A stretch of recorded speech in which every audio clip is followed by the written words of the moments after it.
Hi everyone, welcome to this last video from our surveying channel called the Final Exam Mega Study Guide video. And this video will hopefully help you to prepare for the finals. So grab a piece of paper and pencil and let's get started.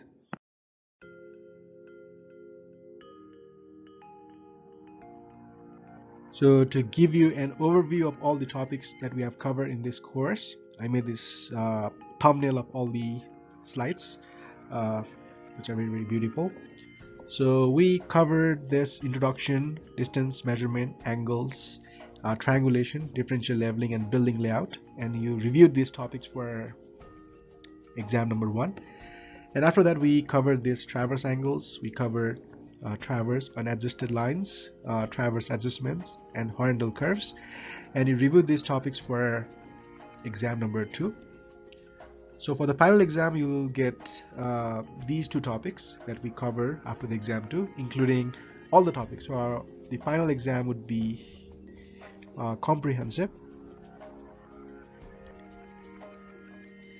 And if you still have confusion in any of these topics, then you can, of course, go to your homeworks and quizzes, see the solutions, and also you can watch this exam 1 review video.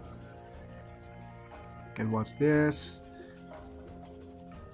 or you can watch this critically acclaimed exam 2 mega study guide,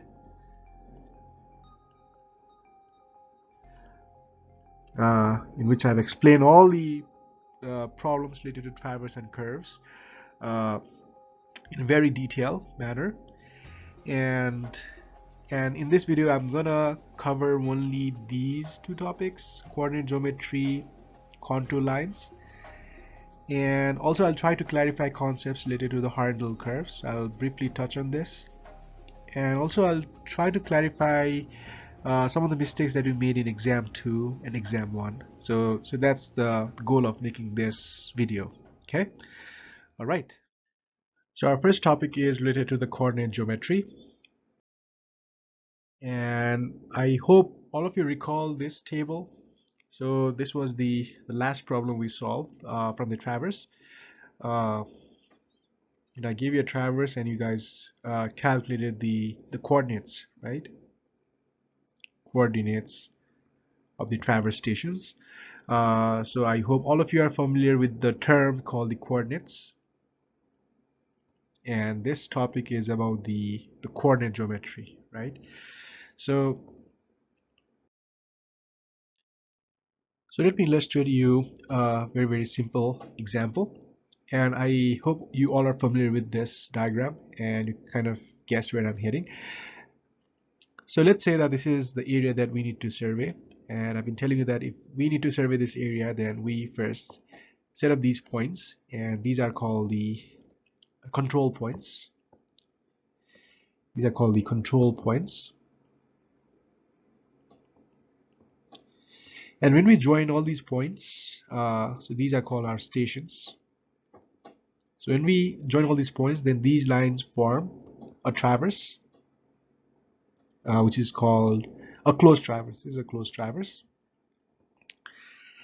And so guys, you measure the angles, right? You measure the angles, you calculate the azimuths, you measure the distance, and then you found this latitude and departure, right? You corrected that, and then eventually you found the coordinates of the station. So let's consider this particular station, and let's say the coordinates of these stations are N1 and E1, and you found this from the table that I showed you in the previous slide.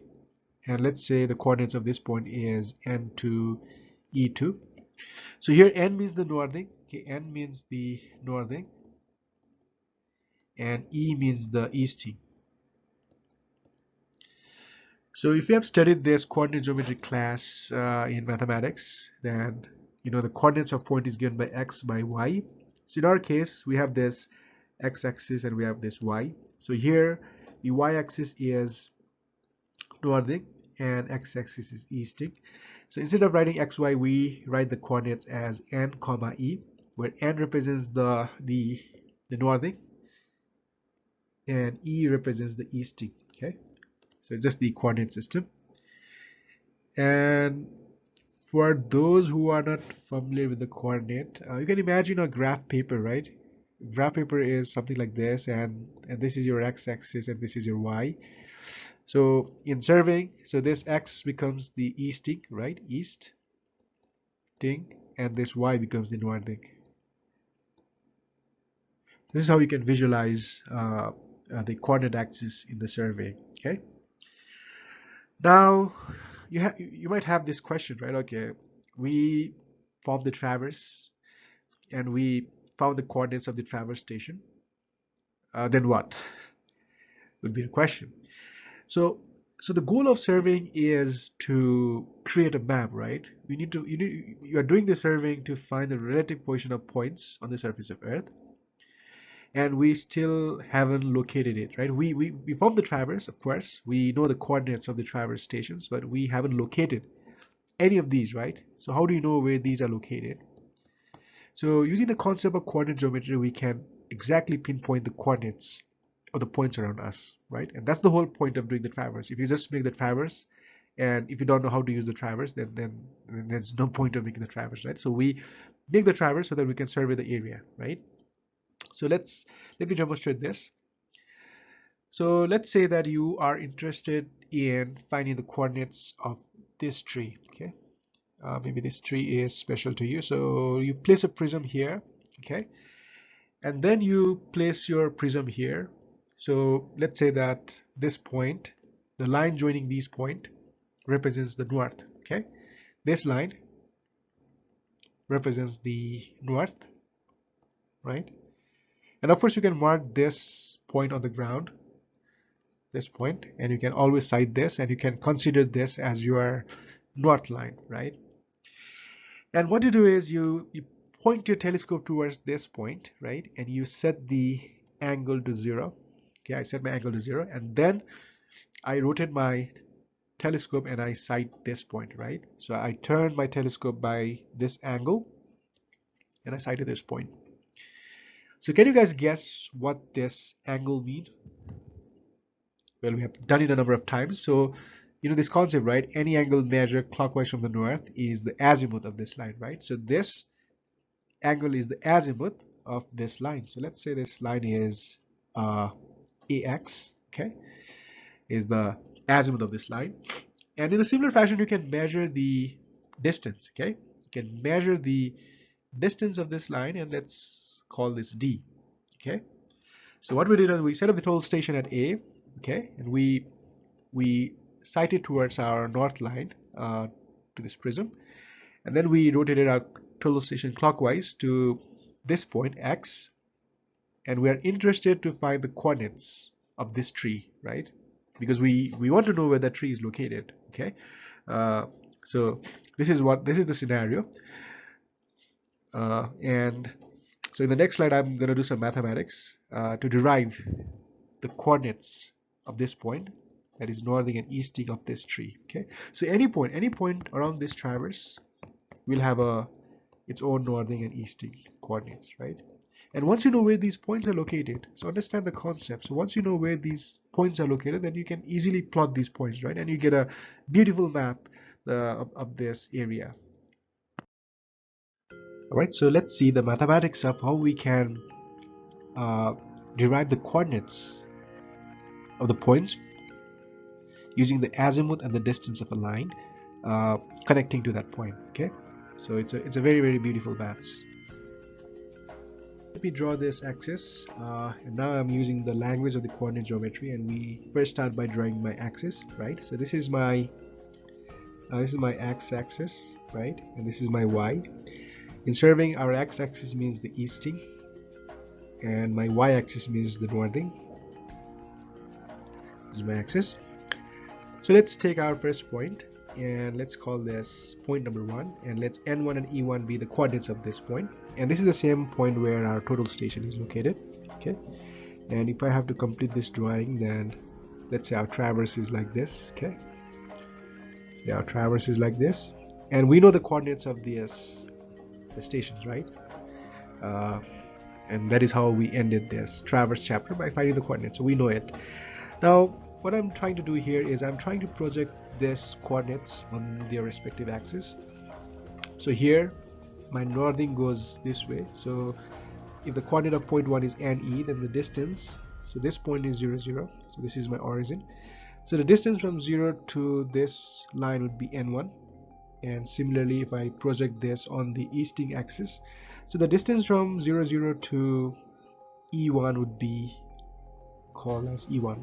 This is N1 and this is E1, and this is how we project the coordinates. And if you're still confused, let me give you an example. So let's say that this is my x-axis, this is y-axis, and let's say 2, 3 is any point on this quadrant where 2 is x and 3 is y, and this is how we write the coordinates. This is the format of writing the coordinates in the coordinate geometry in mathematics, but in surveying we use a different term, but I'm talking about the mathematics. So how do you project these points on the axis, where just drop this perpendicular lines to each of these axes, right? So this distance is my x-axis, so my x is 2, so my this distance from 0 to this line would be 2, and my y value is 3, so 0 to y would be 3. So this point is, you can say this in other words, so this point is 2 units towards the right of the origin, and again this point is 3 units above the origin. So this is how we can project the coordinates to the respective axes. Okay, this is what I did. And let me erase this. Now let's take another point, and let's call this point 2, and this is the exact same point where our tree is located. And we know the coordinate of N1 and E1, but we don't know this yet, and that is what we are trying to figure it out. So what we first do is we point our total station towards our north line, right? Let's say a prism is attached here, and we are pointing towards the prism, and we set the angle to 0, and we turn our telescope towards this tree, and this angle is called the azimuth, right? AZ12 means the azimuth from 1 to 2. Okay, this is what it means. And similarly, you can find the distance D12, which is the distance between the point 1 and 2. Now the question here is how we can use the azimuth and the, how we can use these two values to find the coordinates of this. Okay, and we won't be using any new thing. We will be using the same thing that you have been doing hundreds of times, which is the concept of latitude and departure. So first, let's find the latitude of this line 1 2, and you know the concept of latitude. So let me recall this. So if we have these 2 points, 1 and 2, and let's say the azimuth from 1 to 2 is theta. So the latitude of this line is the projection of this line in the north-south direction. So this is my latitude, and departure is the projection in the east-west direction. So this is my departure. And if the length of 1 2 is L, or the distance is L, then latitude is given by L times the cos of the theta or azimuth, and departure is given by L times the sine of theta or the azimuth. So this is how we calculate, and this is what I did here. So this is the distance. So latitude is given by d times the cos of azimuth, and so this line would be my latitude. So this line is my latitude, right? And in the same fashion, we can find the departure, and the departure is given by d times the sine of azimuth gives the departure. So let me use this green color. So this green line is my departure, right? So next what I did was I'm projecting this yellow line to the north axis. So I'm projecting this. I'm just drawing these straight horizontal lines, so I can represent my latitude on my axis. Okay, so this is my latitude, right? So this distance is my, erase this, latitude. And similarly, what I did next was I projected this line on my east axis. So I did nothing new here. So I just took this line, and I projected it here down, and this becomes my departure, right? So this becomes my departure. Okay. So we projected this N and E on the respective northing and easting axis, right? And we can do the same thing for point number 2. So for N2, I can project this, I can draw this straight lines from here to my northing axis, and this whole distance becomes N2. And we can do the same thing for E2. So just draw this perpendicular line, and this distance from here till here is E2. Okay, again, I did nothing new here.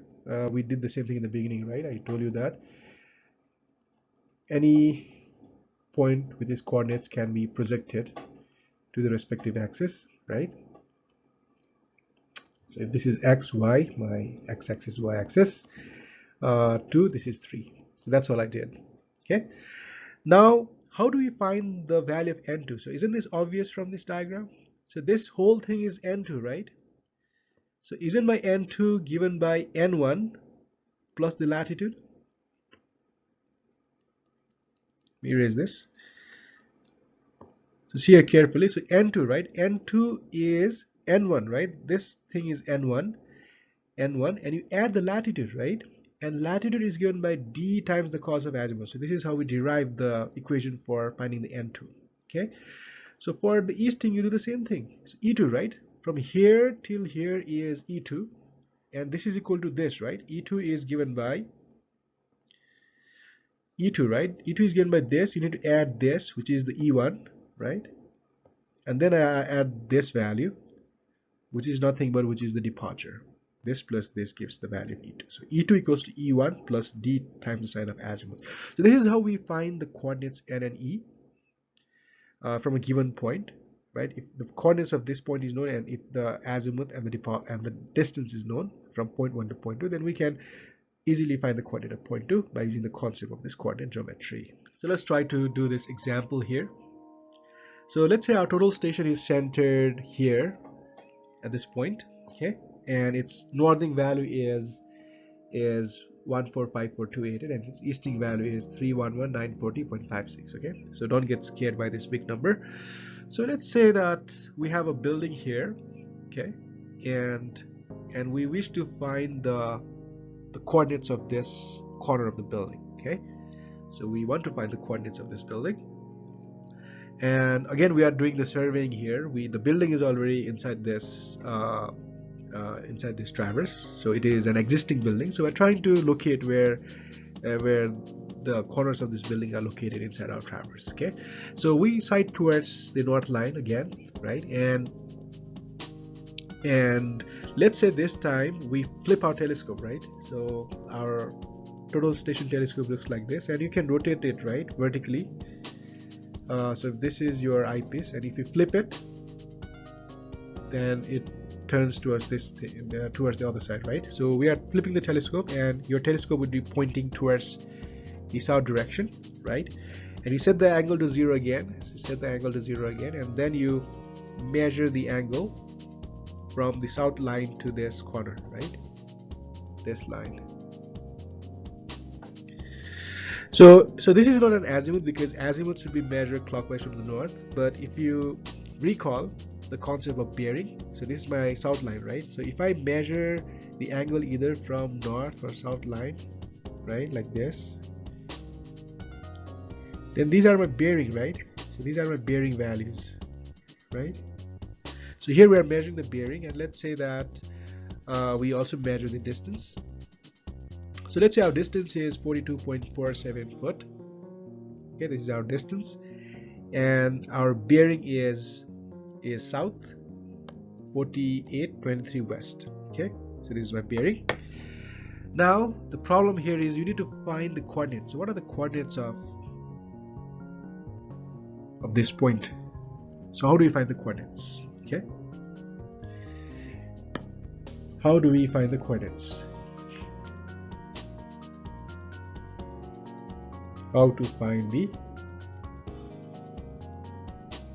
coordinates?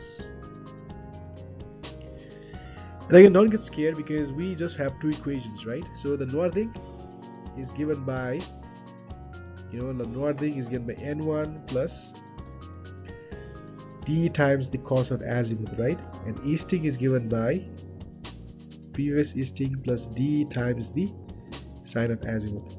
So we will just use these two equations, okay? There's no other equations. We just have these two equations and we have to use it.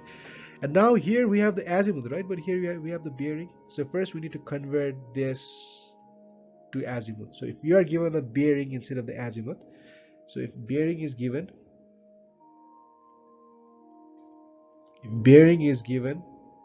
then you convert bearing to the azimuth, right? And I told you how to do that. So here our azimuth is this angle, right? This is our azimuth, and you can simply add, the azimuth of this line is 180 plus 33, 48, and 23. So if we add this, then we can find the azimuth of this line, 33, 48, and 23. So our azimuth is 213 degree 48 minute and 23 seconds. So this is my azimuth. Yeah, that's my azimuth. Now it's very easy. So what is the northing of this line? Let's call this N2, E2. Let's call this N1 and E1. So N2, right? N2 equals to N1 plus D cos of azimuth, right? So what is N1 here? So N1 is this value. So 1454288 plus D is 42.47 and cos of 213 degree 48 and 23. And make sure your calculator is in degree. Okay, so if I do that, let me calculate this, and also you can also try this. So I get something like 1454252.71. That is my northing for this point. And to find the easting, we do E2 equals to E1 plus D times the sine of the azimuth, right? And my E2 is E1, so my E1 is this value. So 311940.56 plus D is 42.47 times the sine of 213 degree 48 and 23. And guys, you can convert this to decimal degrees. Okay, here I use DMS. I enter this entire expression into my calculator, but you can convert this to decimal degrees, and you'll get a slightly different answer because you'll be rounding it up to certain decimals. So slightly different answer, but not quite different. 2 equals to 311,916.9302. So this is how we can find the coordinates of N1 and E1. Sorry, coordinates of N2 and E2 if you are given the coordinates of N1 and E1. And so this is the same example that I showed you, right? Point 1 and point 2. And the coordinates of point 1 is given to you. So there's I used different numbers in the previous slide, so the answer should be different, but again it's the same concept here. So the bearing is given and the distance is given. So the first thing is you convert this bearing to azimuth, right? First step, convert bearing to the azimuth. And second step, just apply these two equations. So N2 equals to N1, right? So take the N1 plus D is the distance, right? The distance is given here times the cos of this. See, so I converted this to decimals. It will be very easy. So always convert the DMS to DD. It will be very easy. And in this case, again, E1 plus D sine of azimuth. So E1 plus D times the sine of the azimuth, right? And if you do this, then you get the northing and you get the easting values. So this is how you can find the northing and easting of a point, even if you are provided with the bearing. Doesn't matter, right? You can convert bearing to azimuth and vice versa. So let's see the reverse scenario.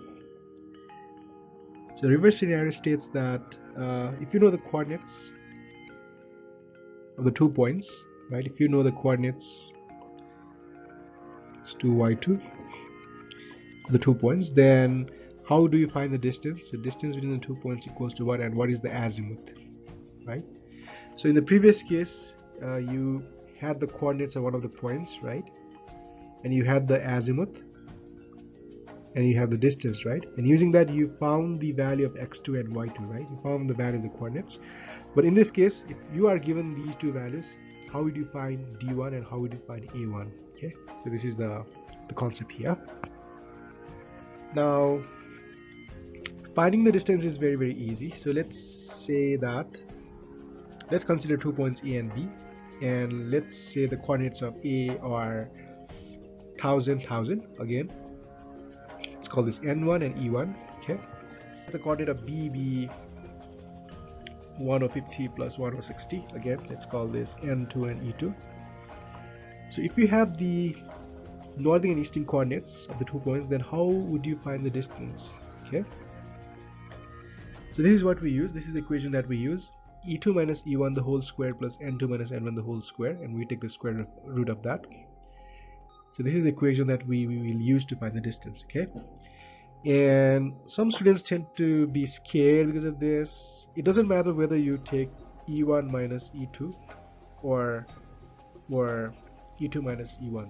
It doesn't matter, because we are doing the square of this, right? So if it's a positive number, well, let's say it is any positive number. So if you take the square of this, then if it is positive, then it is 4, right? And if it is negative, you take the square root of negative, then you still get 4. So don't get scared of which term to place first, but just be consistent, right? If you take E2 here in your first term, then you use the term N2. If you take E1 as your second term, then you use the term N1. So just be consistent, but don't be scared to either do E1 minus E2 or E2 minus E1. So don't get confused which one should I use, because both of these will give you the same value. Okay, now this is how you find the distance. Next we need to find the azimuth, right? So we need to find this azimuth, this angle, and we'll use this equation again: A tan or arctan E2 minus E1 by N2 minus N1. And again, how did we get this equation? So let me show you. So this is our triangle, right? This is our triangle. Let me draw this triangle here. Now this is my triangle, and this is my angle. So N2 and E2, right? You write this N2 E2, and this is my N1 and E1, right? And I showed you in the previous slide, right? This distance is equal to N2 minus N1, and this distance is equal to E2 minus E1, right? And how did we get this? Again, we did nothing, we just projected. Take 2 points here, right? And this is N1, right? It's E1, and again we take another point. This is N2, right? This is E2. So this is our line, right? We use this highlighter. So this is my line. I know it's a small drawing, but just bear with me. So this is N2 minus N1, right? And this value is E2 minus E1. So this triangle is what we are seeing here. Okay, this triangle is what we are seeing. Okay, I should write this way. This triangle is what we are seeing here. And you know that tan, right? If you rotate this, let's try to rotate this triangle this way, and you'll get something like this. This is theta, and this is N2 minus N1, and this becomes E2 minus E1. So I just rotated this triangle, right? And you know that the tan of this, tan theta, right? So you know a triangle, theta, this is perpendicular and this is the base, right? So tan of this theta equals to P by B. This is a relationship. So tan theta equals to E2 minus E1 divided by N2 minus N1. Okay. So how do you find the theta? So theta equals to tan inverse P by B. Okay. or you can also write this as a tan, or also arctan. Okay, p by b, p by b. So the inverse of tan theta is called as a tan or arctan. Okay, so here our theta, let me write this here. So our azimuth equals to tan inverse e2 minus e1 by n2 minus n1. So this is how we derive this equation. Okay, this is how we derive the equation. Alright, so let's see this problem and try to solve it. And again, don't get scared with the scale of this problem. It's very simple. You just have to deal with one problem at a time. So we'll do it one question at a time. Okay, so let me pull it up one by one.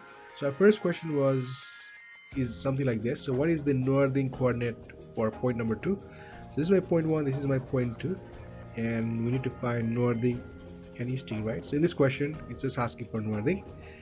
And again, so what is step number 1? Step 1 is convert bearing to azimuth. Okay, that is step number 1. Now south 26, 44, 26 east, right? So this is my line and this is my bearing.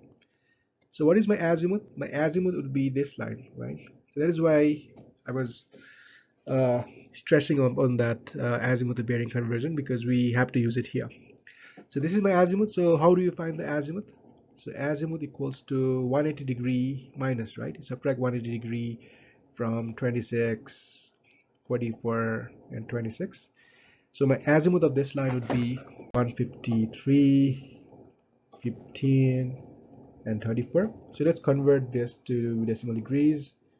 This can be written as 153.2594. Okay, it's my azimuth in degrees. And now what is the formula for northing? So N2, right? Let's call this N2 and E2. Let's call this N1 and E1. N2 equals to N1 plus D, right? What is the distance? Distance times the cos of azimuth. So my N1 is 1454286.44 plus my distance is 19.27 times the cos of 153.2594, 1454269.231. So in this problem, it's asking for us to find the easting coordinate for point 2, and again, let's call this N2 E2. Let's call this N1 E1. So our azimuth in our previous case was, so what were our azimuth? So our azimuth was 153.25944 degrees was our azimuth. Now this is very easy. So E2 equals to E1 plus D times the sine of the azimuth. So my E1 is this value, so 3119 for 24.56 plus what is D? So D is this distance, right? 19.27 times the sine of the azimuth, which is 153.25944. And if I do that, then I get 3119,433.231. So this is the easting value. So this is how I can find the N2 and E2 from this.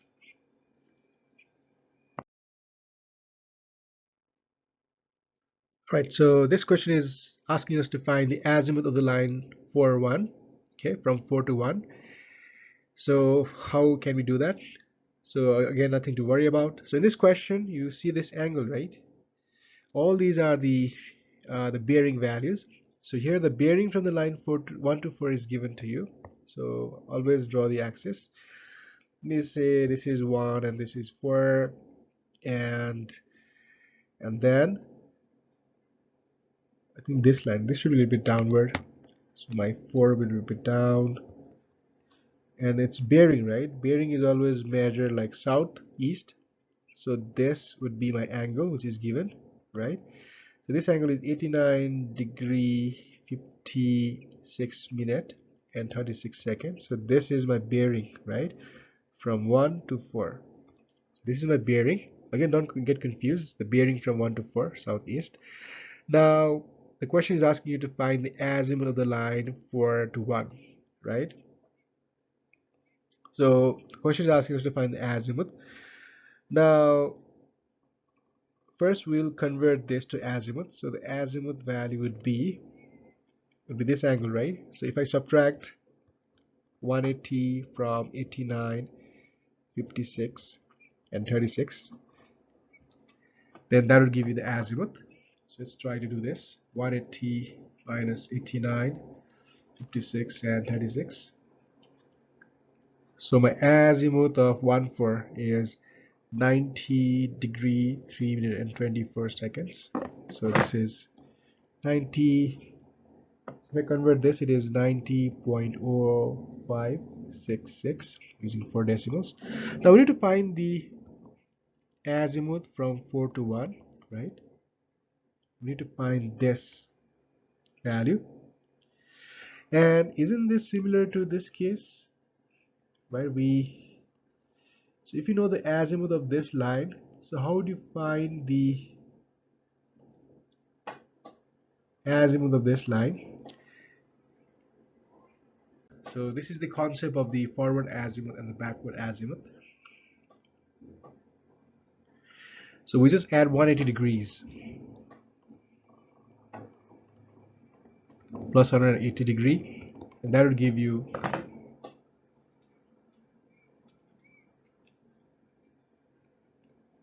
270.0566 degrees. This is how you find the azimuth, because the azimuth from 1 to 4 is the forward azimuth, whereas the azimuth from 4 to 1 is the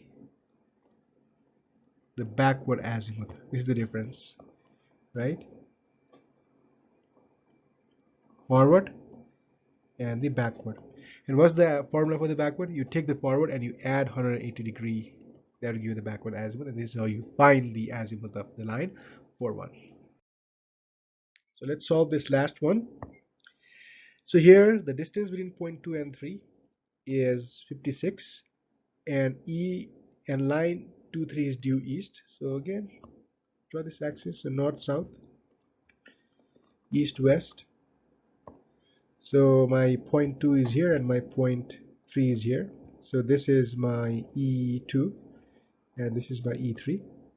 So what is the easting coordinate? So we know that the easting coordinate of 2 is E2, right? And we know the distance is 56 and this value is E2. So isn't my E3 equals to E2 plus 56, right? Because it is towards the right, and that is why I take this point. Again, it's a very, very simple concept, okay? All right, so let us do one more question. So let us try to find the distance between 1 and 4. So this is my 1 and this is my 4. So I'm trying to find the distance between 1 and 4. And again, we know the distance formula, right? So distance equals to n2 minus n1 the whole square plus e2 minus e1 the whole square. And you take the square root of this. So I'll take the square root of n2. Let's call this 2. Let's call this 1. So 1,454,286.20 minus 145,4,286.44 the whole square plus e2 minus e1 the whole square. So I'm taking e2 3,119,664.92 minus 3,119 424.56 the whole square, and you just need to type in these expressions into your calculator. The distance would be 240.38 feet. So just apply this equation. All right, let us start the contour lines. All right, so one of the important questions from the contour lines is to draw a cross section from the contour map. And I've always told students to be an artist in this topic, but I'm going to take my words back, because what I'm seeing is that few of you are just being over artistic and simply drawing the cross section like this without drawing this vertical lines and without drawing the horizontal lines. So I don't want you guys to become an artist, but I want you guys to sketch the cross section like a surveyor or like an engineer. Okay. Alright, so in order to draw this cross section, make sure you use a pencil and a ruler. So first you draw this horizontal band. So you first find the lowest elevation. So here my lowest elevation is 530. This is my lowest, and my highest is 580, right? So my lowest is 530, and my highest is 580, and my contour interval, as you can see, is 10 foot, right? Is my contour interval. So first I'll try to draw these horizontal bands that represents my elevation. And again, I'm drawing it free-handed, but I want you guys to draw this by using a ruler. So this is 530, 540, 550, 560, 570, and this last one is 580, lowest and the highest. And then you draw the vertical grid lines, and it should be drawn like this. So you start from here, draw the lines like this, from the intersection of this section cut and the contour lines. This, and again, like some of you sketch this on a paintbrush, Microsoft paintbrush. Also, that is also a wrong way to do it. This should be drawn by a hand using a pencil and a ruler. So after you draw this, you need to plot. So this is how I would plot it. Now my first line is 560, right? This line, so it is 560. So this would be my first plot, and this is 550. This is 540 line, so it goes here, and this line is also 540, and this line is 550, and this line is 560. This line is 570, and this line is also 570. This line is 560. This line is 550, and the last line is 540, right? So after you get this, then you can simply join all the lines like this, and this is how you get the cross-section view. Alright, so the next important question from the contour line is to actually draw the contour lines on a grid. And again, this one looks pretty simple, but let me explain you. Like some students are confused about this starting point. Here in the question, it said that the contour lines have a vertical separation 780 through 700. So your lowest elevation is 700. This is my lower limit, and my upper limit is 780. So my contour interval is 20 foot, right? So my contour interval is 20 feet, which means that the vertical separation between my contour line should be 20 foot. So my next line would be 720, and you increase it by 20 foot. Say 740, 760. Becomes 760, and finally 780. So let us start from 700. So my first line would start from here, and because 700 lies between 720 and 690, and it will exit through this edge, because 700 lies between 690 and 720. So just check, right? So my lower limit is 690 here, my upper limit is 710. So 700 lies between these 2 points, right? 700 lies between these 2 points, and that is why I pass my lines through this. And one common mistake I've seen in most of the students is they just leave it like that, because if you just leave it like that, then how would I know what's the elevation of the line, right? So you need to write the elevation of the contour lines exactly above it. So this is my 700. Okay, and let me draw another line. My next line is 720.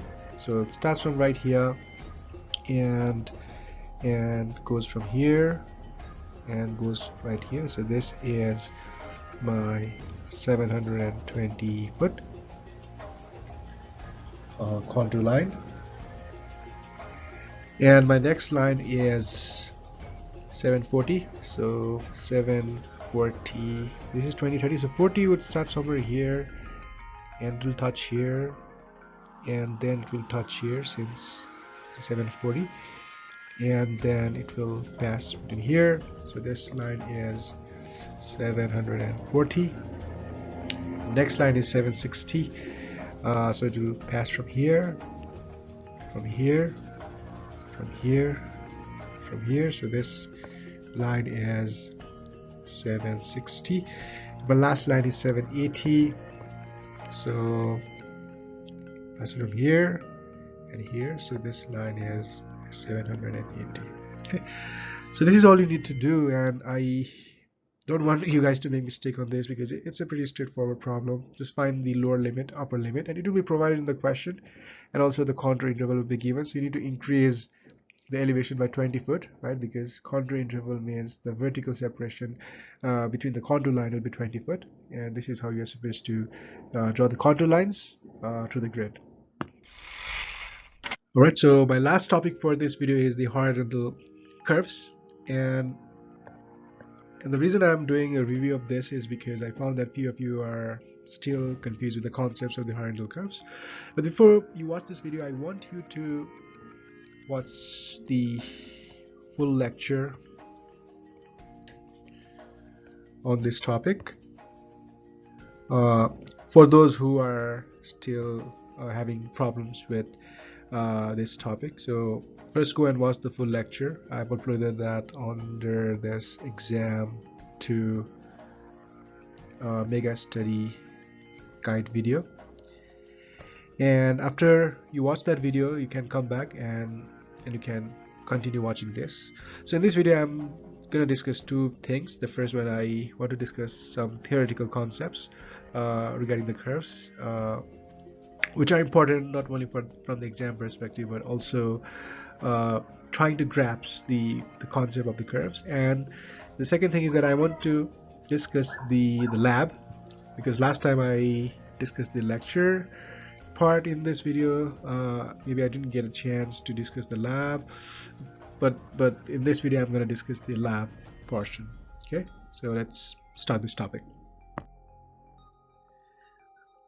Alright, so here you can see a road which is kind of curved, and you can see this vehicle passing through this road. And the concept that I'm going to discuss here is the center line distance, because I told you, right, in road surveying we don't write the plans like this. So let's say this is my drawing of the road, and I don't write the dimensions like this. We never do that. Let's say this is 1000 foot and this is 5000, right?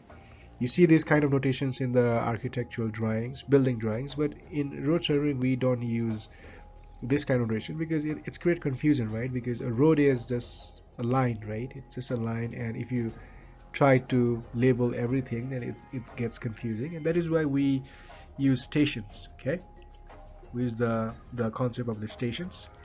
So let's say my starting point is here, and the starting point means that I'm surveying my road starting from here, because I'm trying to construct a road starting from this point. And let's say that we have another segment here, and let's call this 12 plus 0 0. And again, these are just the notations for the stations, right? So this number, if you write some things like 2L plus 00, then it represents the station, right? So this represents the station, and you can always convert this to distance from the 0, right? So how do you convert this to the distance from 0? You multiply the first term by 100 and you add the second term. So 1200, right? So 1200 means that the distance from 0 to this station is 1200, right? And what kind of distance is this? This is the center line distance. Okay, it is the center line distance. So if I take this random station, let's say 9 plus 00, then what is the distance of this station from 00? Well, 9 into 100 plus 00 equals to 900, right? So the distance of this station from the origin is 900, right? And what kind of distance is it? It is the center line distance, right? If my road is like this, then if my road is curved like this, then my distance is also curved, right? So basically what we are getting here is that we are getting the length of this curve, right? Length of this curve is 900. So this is the concept of the center line distance and the stations. Now let's try to apply this concept here. And again, here you see the same road, and here let me try to extend this road all the way till here. So let's say my origin starts from here. Okay, this is where I start to construct the road. And so this road is not straight, right? Let's assume that it passes through valleys and mountains, right, and rivers and so on. And what I'm really interested here is I want to fit a horizontal curve somewhere here, okay? And by the definition of the horizontal curve, it is just the part of the circle. So it doesn't look to be straight, but let's assume that this portion is really straight line. Okay, let's assume that this is straight, because it has to be straight, right? It is always fixed between the straight portions of the road. And this point, right, where this is the point where the curve starts, which is called the PC, and this is where my curve ends, and this is called PT. And let's say that this is my I, right? I, and let's say this is R, which is the radius of the curve, and we are serving in this direction. Okay, we are going from this direction, from left to right. Now my question here is, what is the distance? And by distance I mean the center line distance from 00 to PT. So what is the distance from 00 to PT? So I want you guys to think, how can you find the distance from 00 to PT if you are provided with PC, R, and I, right? And PT, of course. Now the distance from 00 to PC, so the distance from 00 to PT can be broken down into two distances, right? The first one is this one, from here till here, right? From here till this point. So what is this distance called? So this distance is the distance, right, from 00 to, so distance from 00 to PC plus, and we need to add this remaining distance, right? I'm just dividing this whole distance into two components, and from here to here, right? So I divided this distance from 00 to PC into two components. The first one is distance from 00 to PC, and then I added this green portion. So this green portion is called the length of the curve, right? Length of the curve. So distance from 00 to PC plus the length of the curve. So if we add this yellow and orange, yellow and green line, then you'd get the distance from 00 to PT, right? This is how it works. Now, how do you find the distance from 00 to PC? So isn't that term equals to PC plus the length of the curve? So we need to find PC and we need to find the length of the curve and we need to add them together, right? So how do we find the PC? So PC is given by PI. PC is given by PI minus T, right? This is the formula to find the PC is PI minus T. So the PI would be given to you. Okay, let's say the PI is given to you, and you subtract T, which is the tangent length. So this is T, right? So how do you find the tangent length? So tangent length is given by R tan I by 2. Okay, so PI is given to you, R would be given to you, and IE would be given to you. So based on these, you can find the value of PC, right? You can find the value of PC. So we found the value of PC. Now next, we need to find the length of the curve. So again, it is very easy. How do you find the length of the curve? So the length of the curve is given by IR, I times R divided by 57.29578. So this is the equation for the length of the curve, right? So if I is given to you, R is given to you, so you can easily find the value for the length of the curve. And if you add these two terms, then you get the distance, right? If you get the distance from 0 plus 0, 0 to PT. So this is how you find the distance from 0, 0 to PT. And as you can see, it's a very, very easy concept, okay? You don't need to overcomplicate this. Just find the distance from 0, 0 to PC, and then you add the length of the curve, which is given by this green term, right? You add this orange from here, right? This is PC, and you add this, which is the length of the curve. How do you find the PC? PI minus T. PI would be given to you, so T is given by R times tan I by 2, and length of the curve is given by IR divided by 57.29578. So this is how you calculate the centerline distance. So let me clarify the questions that you saw in exam 2, again, which was pretty straightforward. And let's talk about the length of the curve. So how do you find the length of the curve? So the length of the curve is given by IR divided by 57.29578. So I is given to you, R is given to you, and all you need to do is just plug in these values into this formula and you'd get the length of the curve. So how do we get the tangent length? And again, length and tangent length are different. So tangent length is given by T. And the formula for tangent length is R tan I by 2. Again, R is given here and I is given. So I don't see why you can't find the tangent length of the curve. Question number 8 was the station for PC is 15.45. So PC station is given and you need to find PI. And again, I gave you the hint, right? PC equals to PI minus T.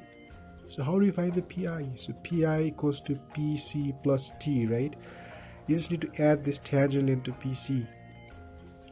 And you can't like simply add this number whenever you have this number in the form of xx plus yy. You need to convert this to distance from 0.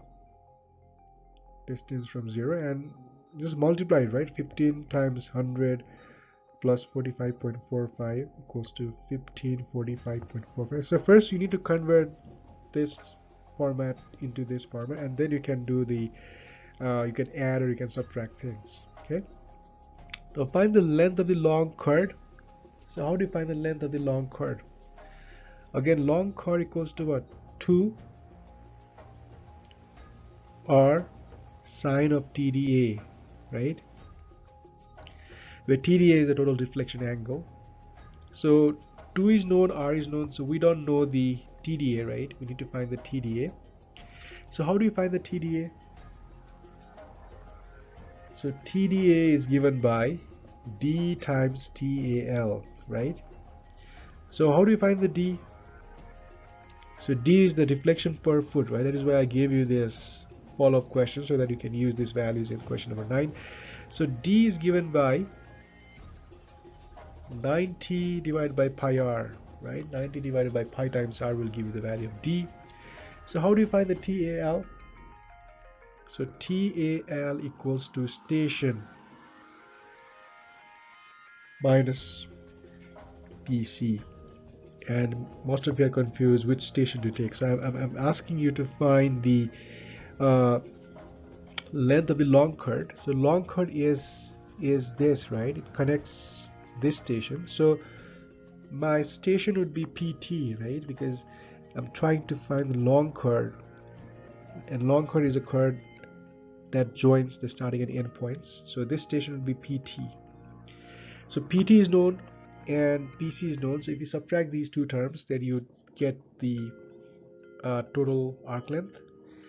And once you have the total arc length, then you can plug in these values on the this equation for the TDA. And once you have the TDA, then you can easily find the length of the long cord. So deflection D is given by 90 times pi by r. Now TAL is given by station PT minus PC, and this TDA is given by D times TAL. So this is how you're supposed to solve this problem. So lastly, I'm gonna explain you the horizontal curves lab we did, and this lab is very important for the finals. And so I think you all can recall, right? I gave you the data. We solved that problem in the class, and we used the same data to lay out the curve. And our curve looks like this. So this is my PC. This is my PC is given to you. We have this PT, right? And this is my back tangent direction. And this is my PI, which is also given to you. And we need to fix these stations, right? Our task was to fix these stations as well as all the three stations. Okay, so let's see how we do that. And the tangent length is given to you, right? This was my tangent length, T. And again, we have one more tangent length here, T, and these are the notations. And if you recall, our skeleton was something like this, right? This is my PI. This is PC and PT, right? Again, PI, PC, and PT. And if you recall, I even told you to use this kind of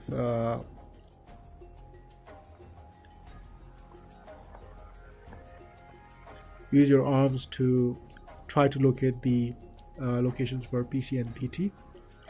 So this is my PI, okay, this is my PI, and this is my PC, and this is my PT.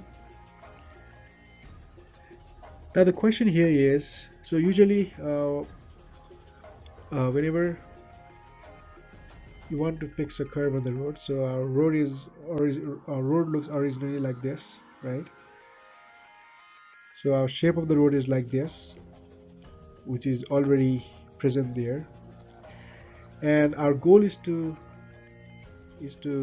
fit a curve here, right? That's the whole purpose of doing this thing. And you can see that whenever these two roads meet is called the point of intersection, and this direction is called the BT, or the back tangent, right? And this is called the forward tangent. And the reason why it's called back, because our 0 plus 0 0 starts here, so we are building road in this direction, okay, in this direction. Now the question here is, so if you know the location of PI, if you know this, if you know the location of PI, and if you know where your back tangent is, and if you know where your forward tangent is, so how would you fix PC? So how to fix PC and how to fix PT? Okay, this is my question. How to fix PC and how to fix PT? And you did this in the lab, right?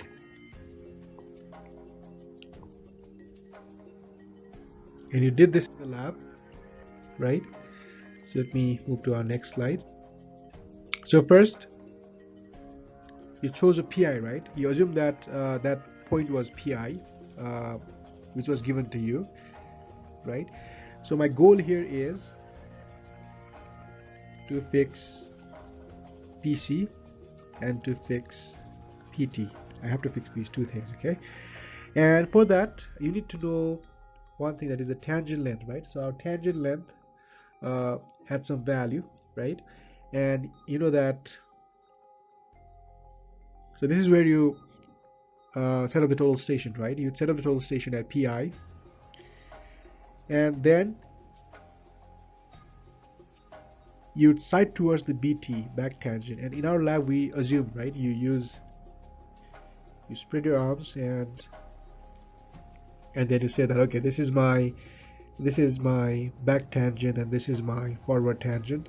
So my PC is gonna lie somewhere here and my PT is gonna lie somewhere here, and this is how you estimated where the PC and PT should be located, right? In real life, in real road surveying, the location of PI would be known.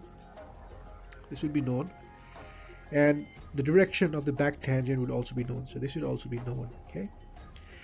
And you can easily calculate the value of T, right? The tangent length is 161.61. So how to fix PC? So first, you set up the total station.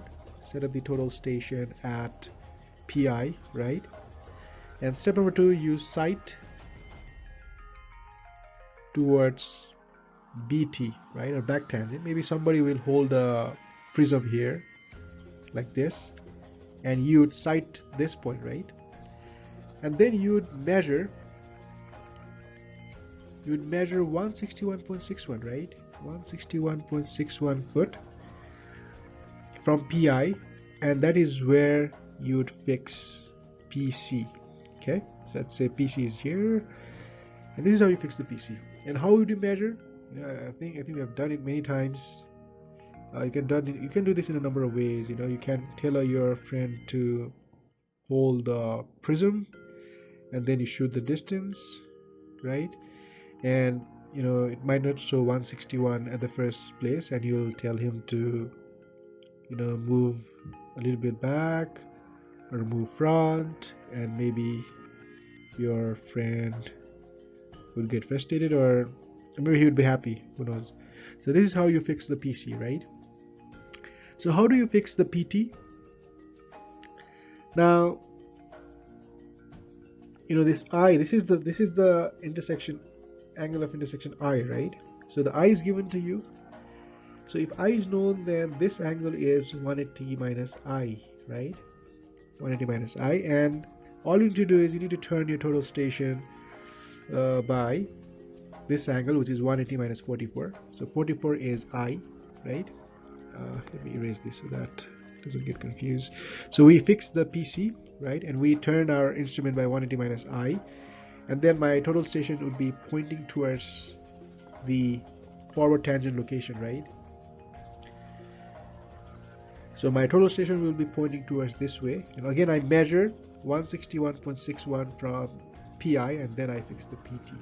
So this is how I fix PC and PT if I know where PI is and if I know the direction of back tangent. So back tangent is right here and the forward tangent is right here. Got it? And we use this table to lay out the curve. I hope you all remember this. And there are two terms, TDA and LC. So usually you can visualize the curve like this. My curve is like this, right? And this point is PC, this point is PT. And you normally you set up the total station at PC, right? You were initially at PI, right, in the previous step, and then you move to PC.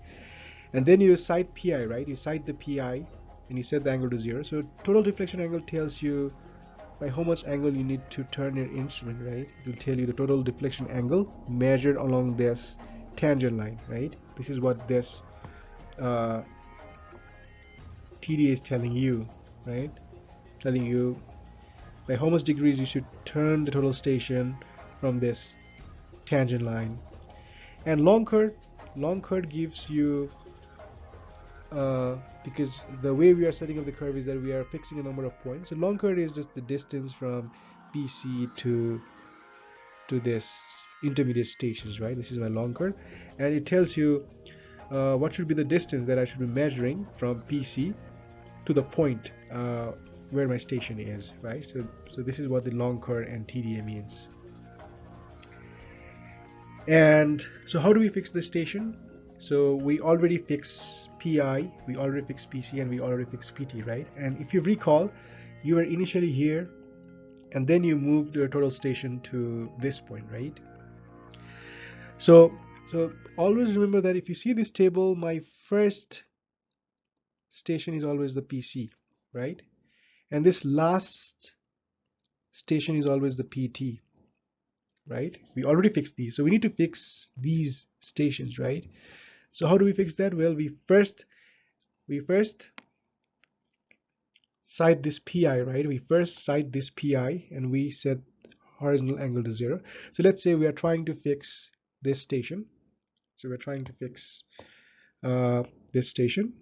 So you cite this PI, right? You set the angle to 0 and you turn your total station by this angle, right? So you backside the PI, you set the angle to 0, and then you turn your total station by this angle, right? So your total station is pointing towards this direction, and then you measure 39.41. So it's the long curve. So you measure 39.41, and this is how you'd fix this station. So how do you fix next station? Again, keep turning the total station until you get this angle. So the angle from here till here is 6 degree 24 minute and 18 seconds, and then you measure 89.24, which is the long curve, and then you'd fix 12 plus 0, 0. And you repeat the same process, right? You see the TDA and you see the LC, right? So TDA is always measured from this line, okay? It's always measured from this line. And then you can fix any station, any intermediate station that is inside the curve, right? This is how you fix. And during this process, your total station must be at PC, right? Must be at PC. So I want you guys to recall this lab, and I think all of you did really well. You lay out a very, very beautiful curve. Lastly, I'd like to provide you a small clarification on this because I found some people got the values right, but they wrote the sign incorrectly. And again, I've said this many times that if the error is negative, then your correction should be positive. If the error is positive, then a correction should be negative, right? So both of these error were negative, so your correction should be positive. And again, I told you, right? I don't know how you guys are using the formula. So the formula for the adjustment is negative of lat closure error, right, times the distance of the line or length divided by perimeter, right? And see why I put this negative sign here. See, negative times what is my lat closure is negative, right? 0.0730 times the length. So what is the length? Let's take any line, DA. So my distance is 431.12 divided by perimeter. So my perimeter is 18 something, right? So you can see that minus times minus gives you positive, right? So all your things should be positive, and the same goes for departure. It should be positive. So this is what I want you guys to be careful of the signs of the error, and just apply the formulas, right? All the equations, and that is how you solve this problem. All right, so that's all I got for this video, and for the other topics, I would recommend you to watch the videos from the previous the exam review videos. So your final exam would be comprehensive, and it would be mostly the conceptual questions. So I wish you all the best for the test. Thanks for watching this video. Goodbye.